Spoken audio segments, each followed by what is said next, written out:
તો દ્વારકામાં ખેડૂતોની લાંબી કતાર જોવા મળી છે। સમાચાર દ્વારકાથી સામે આવી રહ્યા છે। દ્વારકામાં ખેડૂતોની લાંબી લાઈન લાગી છે।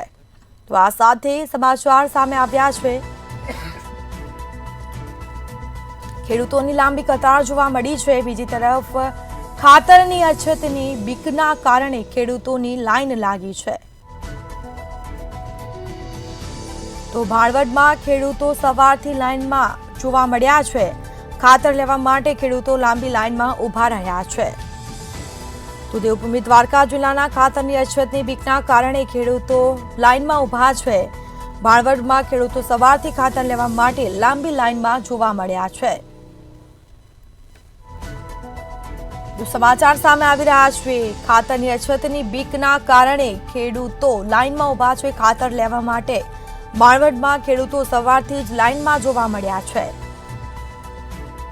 તો ખાતર લેવા માટે ખેડૂતો લાંબી લાઈનમાં ઊભા છે।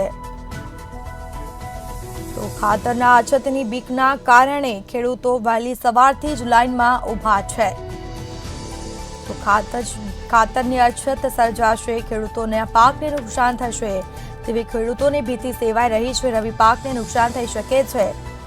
તો દ્વારકામાં ખેડૂતો લાઈનમાં ઊભા છે કારણ કે ખાતરના અછતની બીકના કારણે ખેડૂતોની લાંબી કતાર જોવા મળી છે। જેના સીધા દ્રશ્યો મંતવ્ય ન્યૂઝની સ્ક્રીન પર અમે આપને બતાવી રહ્યા છે। ખાતર લેવા માટે ખેડૂતો લાંબી લાઈનમાં ઊભા રહ્યા। ખાતરની અછતની બીકના કારણે ખેડૂતોની લાંબી કતાર જોવા મળી છે। તો ક્યાંક ખાતરની અછત સર્જાશે તેવી ખેડૂતોને બીક છે અને વહેલી સવારથી ખેડૂતો છે તે લાઈનમાં ઊભા રહ્યા છે ખાતર લેવા માટે। ખાતરની અછતની બીકના કારણે ખેડૂતો વહેલી સવારથી લાઈનમાં ઊભા નજરે પડે છે।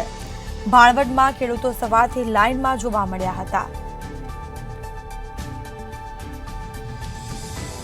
તો ખાતર લેવા માટે ખેડૂતો લાંબી લાઈનમાં ઊભા રહ્યા છે। ખાતરની અછતની બીકના કારણે ખેડૂતો લાઈનમાં ઊભા છે।